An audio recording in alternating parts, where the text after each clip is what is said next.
Hello student, हम continue करते हैं ह्यूमन डाइजेस्टिव सिस्टम को। इससे पहले वाले वीडियो में हम डाइजेशन कितने चरणों में होता है उसको कंप्लीट कर चुके हैं। अब हम डिस्कस करेंगे कि किस तरह जो हम खाना खाए हैं उसका डाइजेशन कहाँ कहाँ होता है। सबसे पहले हम ये जान लें कि डाइजेस्टिव सिस्टम में कौन कौन से आर्गन इन्वॉल्व होते हैं। फिर हम प्रत्येक आर्गन के बारे में एक एक करके डिस्कस करेंगे। तो ये आर्गन इन्वॉल्व होगा डाइजेस्टिव सिस्टम में: माउथ, ईसोफेगस, ईसोफेगस से फूड जाएगा स्टमक में, स्टमक के बाद फूड जाएगा स्मॉल इंटेस्टाइन में, स्मॉल इंटेस्टाइन के बाद लार्ज इंटेस्टाइन, लार्ज इंटेस्टाइन के बाद भोजन एनस के थ्रू थ्रोन आउट हो जाता है। आइए हम एक एक करके अब इनका डिस्कस करें कि किसका क्या रोल होता है। सर्वप्रथम माउथ। ह्यूमन बींग्स में 4 टाइप्स के टीथ होते हैं। कितने टाइप्स के? 4 टाइप्स के। 4 टाइप्स कौन कौन से हैं? आप लोअर क्लासेज में पढ़ चुके हैं: इंसीजर, कैनाइन, प्रीमोलर, मोलर। सबका अलग अलग काम है जो कुतरने, काटने, चबाने का में हेल्प करता है।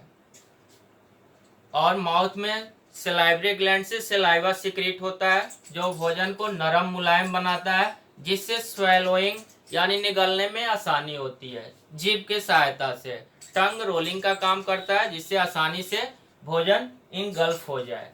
तो माउथ का ये रोल है। इसके बाद हमारा है ईसोफेगस। ईसोफेगस का क्या रोल है? यह एक मस्कुलर ट्यूब है जिसमें पेरिस्टाल्टिक मूवमेंट होता है। पेरिस्टाल्टिक मूवमेंट मीन्स इसमें इसके मसल में रिदमिक कंट्रैक्शन और रिलैक्सेशन होता है। मीन्स अगर बात किया जाए, जैसे मैं हाथ से बता रहा हूँ, अगर यहाँ ये इस पे प्रेशर पड़ेगा तो अगला खुलेगा, अगला बंद होगा तो अगला खुलेगा। ऐसे ही रिदमिक ये रिलैक्सेशन और कंट्रैक्शन होता रहता है जिससे भोजन इजीली माउथ से ईसोफेगस से होते हुए स्टमक में चला जाता है। ईसोफेगस क्या है? एक मीडियम है भोजन को माउथ से स्टमक में ले जाने के लिए। अब हम देखते हैं कि स्टमक की क्या भूमिका है। स्टमक के बारे में स्टडी करते हैं। यह ह्यूमन बॉडी में लेफ्ट साइड में स्थित होता है। स्टमक की वॉल में गैस्ट्रिक ग्लैंड पाई जाती है। इसमें निम्न प्रकार की कोशिकाएं होती है, जिसको मैं आपको यहाँ लिख दे रहा हूँ कौन कौन सी कोशिकाएं होती है। पहला है ग्लोबुलर सेल्स, दूसरा हो जाएगा ऑक्जेंटिक सेल,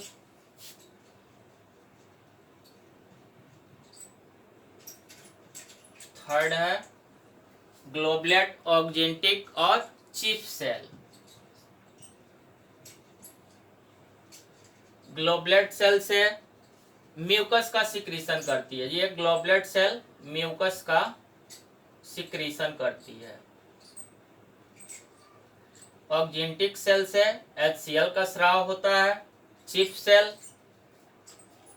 ये डाइजेस्टिव एंजाइम सिक्रीट करती है। कौन सी? चीफ सेल क्या सिक्रीट करती है? डाइजेस्टिव एंजाइम, जिसको जाइमोजेन कहते हैं। इसका एग्जाम्पल हो जाएगा रेनिन, पेप्सिन।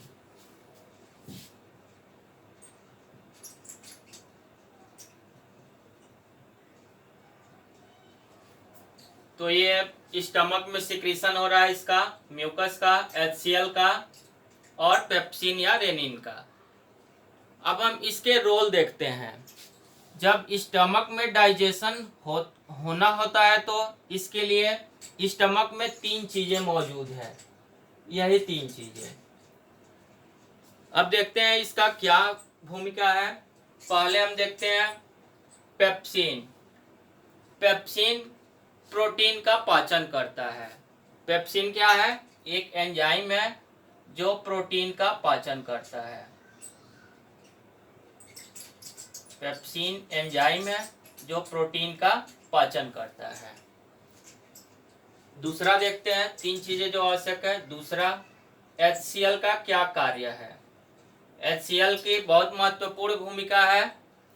इसका पहला काम है कि ये किल्स जर्म। जो भोजन के साथ जर्म्स बॉडी के अंदर आ जाता है उसको कौन किल्स करता है? HCl।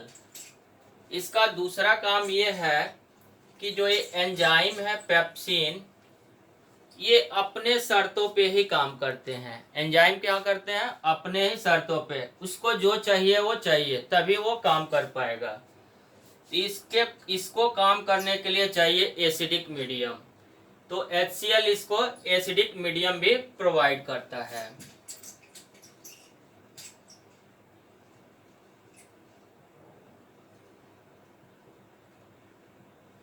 किसके लिए एसिडिक मीडियम प्रोवाइड करता है? पेप्सिन के लिए, जिससे ये कार्य कर सके। इसका दो रोल हो गए। HCl की क्या भूमिका है? किल्स जर्म और provide acidic medium for pepsin. ये हम देख लिए। अब हम तीसरा देखते हैं कि म्यूकस की क्या भूमिका है। तीसरा, म्यूकस। स्टमक के इनर लेयर में चिपचिपा म्यूकस होता है जो HCl से स्टमक की रक्षा करता है। HCl क्या है? स्ट्रॉन्ग एसिड है, पेट की दीवारों को गला सकता है। तो HCl से क्या करता है? म्यूकस प्रोटेक्ट करता है inner wall of stomach, stomach के वॉल का रक्षा करता है। अब देखते हैं इसके बाद क्या है। यहाँ ये तीन हो गए।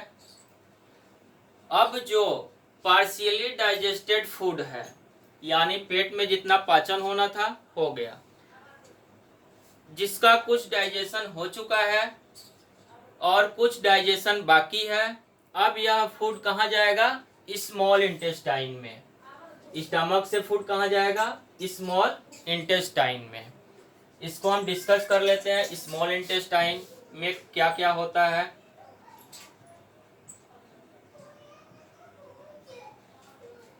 स्मॉल इंटेस्टाइन में भी तीन काम होते हैं। जैसे स्टमक में तीन हो रहे थे, पेप्सिन, HCl और म्यूकस का रोल था, वैसे ही इसमें भी तीन काम होते हैं।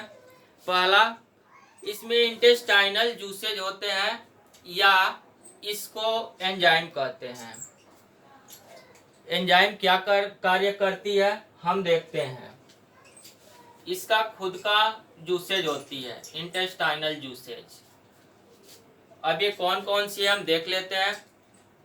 कार्बोहाइड्रेट किसमें टूटता है? ग्लूकोज में, इंटेस्टाइनल जूसेज।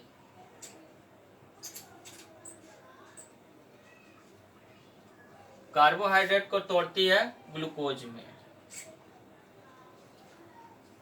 फैट को फैटी एसिड और ग्लिसरॉल में तोड़ता है।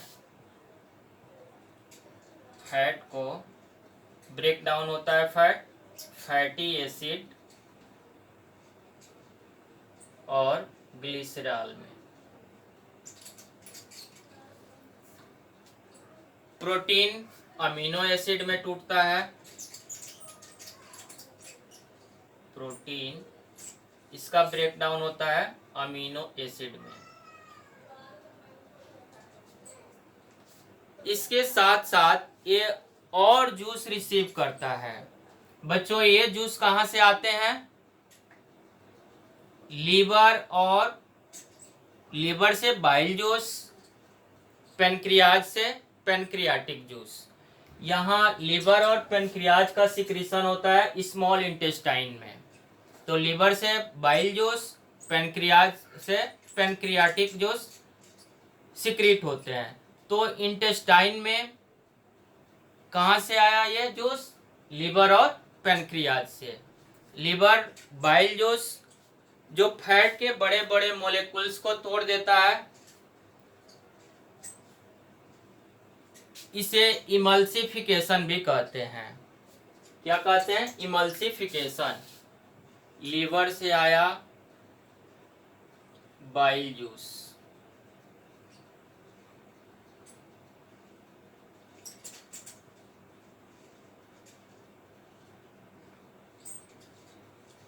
बाइल जूस किसका पाचन करता है? फैट का।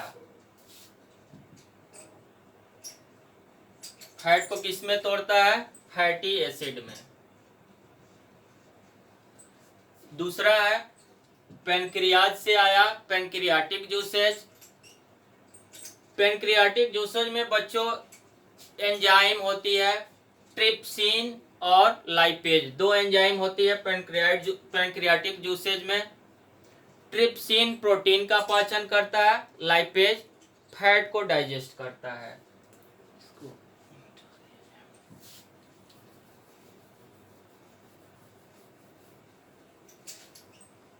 स्मॉल इंटेस्टाइन की बात चल रही है। पैनक्रियाटिक जूसेस से दो एंजाइम मिला हमको, ट्रिप्सिन और लाइपेज। तो ट्रिप्सिन का काम है प्रोटीन को डाइजेस्ट करना, यानी प्रोटीन का ब्रेक डाउन कौन करता है? ट्रिप्सिन। प्रोटीन किस में टूटता है? पेप्टोन्स में। और फैट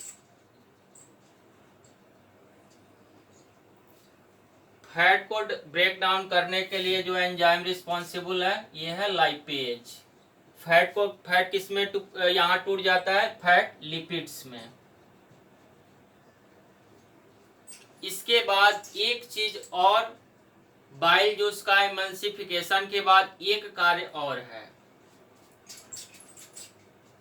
ट्रिप्सिन और लाइपेज को कार्य करने के लिए बेसिक मीडियम चाहिए, यानी इसको जो एंजाइम है ट्रिप्सिन और लाइपेज, इसको कार्य करने के लिए बेसिक मीडियम चाहिए। और वो बेसिक मीडियम कौन प्रोवाइड कराता है बच्चों?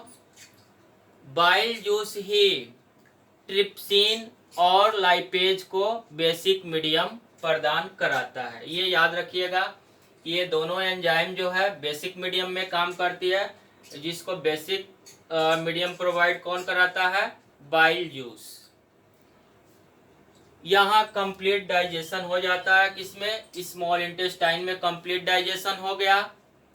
अब हम देखते हैं कि स्मॉल इंटेस्टाइन में ही फूड का एब्जॉर्प्शन होता है। किसमें एब्जॉर्प्शन होता है? स्मॉल इंटेस्टाइन में ही फूड का एब्जॉर्प्शन होता है। कैसे होता है? सपोज दैट ये स्मॉल इंटेस्टाइन का वाल है, इसमें ऐसे फिंगर लाइक प्रोजेक्शन लगे होते हैं दोनों तरफ। ये क्या है? भिलाई। इसका नाम है भिलाई। ये फिंगर लाइक प्रोजेक्शन होता है जो फूड के एब्जॉर्प्शन में हेल्प करते हैं। फिंगर लाइक प्रोजेक्शन होने के कारण ज्यादा सरफेस एरिया प्रोवाइड होता है। अतः जितना ज्यादा सरफेस एरिया होगा उतना ही अधिक एब्जॉर्प्शन होगा। और ये भिलाई जिसमें ब्लड कैपिलरीज होती है, क्या होती है? ब्लड कैपिलरीज होती है, ब्लड लेकर आती है और यहाँ से डाइजेस्ट हुआ फूड को कलेक्ट करके सेल तक पहुँचाती है। ये फिंगर लाइक प्रोजेक्शन है जिसको भिलाई कहते हैं। इसमें ब्लड कैपिलरीज होती है, ये ब्लड लेके यहाँ आती है और यहाँ से डाइजेस्ट हुआ फूड को कलेक्ट करती है। कलेक्ट करने के बाद सेल तक पहुँचाती है। स्मॉल इंटेस्टाइन का यहाँ रोल समाप्त होता है। अब स्मॉल इंटेस्टाइन के बाद आता है लार्ज इंटेस्टाइन।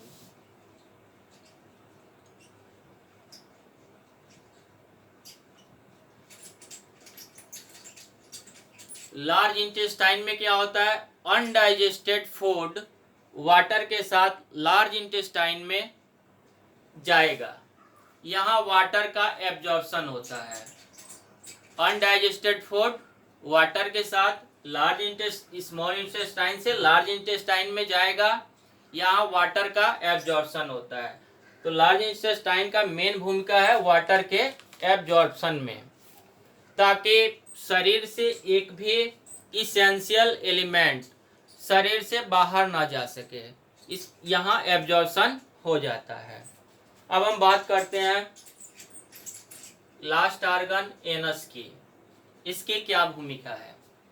अब लार्ज इंटेस्टाइन से वाटर एब्जॉर्ब होते हुए अब क्या होता है कि लार्ज इंटेस्टाइन से वाटर एब्जॉर्ब होते हुए फूड रेक्टम में चला जाता है। रेक्टम में जो फूड स्टोर है वह कंप्लीटली वेस्ट है, उसमें कोई न्यूट्रिएंट्स नहीं है, कोई मिनरल्स नहीं है। Now this is ready for thrown out of the body, यानी रेक्टम में जो स्टोर हुआ फूड उसमें कोई मिनरल्स नहीं है, न कोई न्यूट्रिएंट्स है नहीं है, अब वो रेडी है थ्रोन आउट बॉडी, यानी बॉडी से बाहर जाने के लिए। इस तरह हमारा डाइजेस्टिव सिस्टम कंप्लीट हुआ। इसमें कौन कौन से ऑर्गन इन्वॉल्व है, कौन कौन से ग्लैंड इन्वॉल्व है, इसको आप एक बार अपने बुक से पढ़िएगा। वीडियो देखने के बाद आपको आशा करते हैं कि ज़रूर अच्छी तरह से समझ में आएगा। ध्यान से पढ़िए और जो भी प्रॉब्लम होगा मुझसे शेयर करिए, मैं दूर करूँगा। धन्यवाद।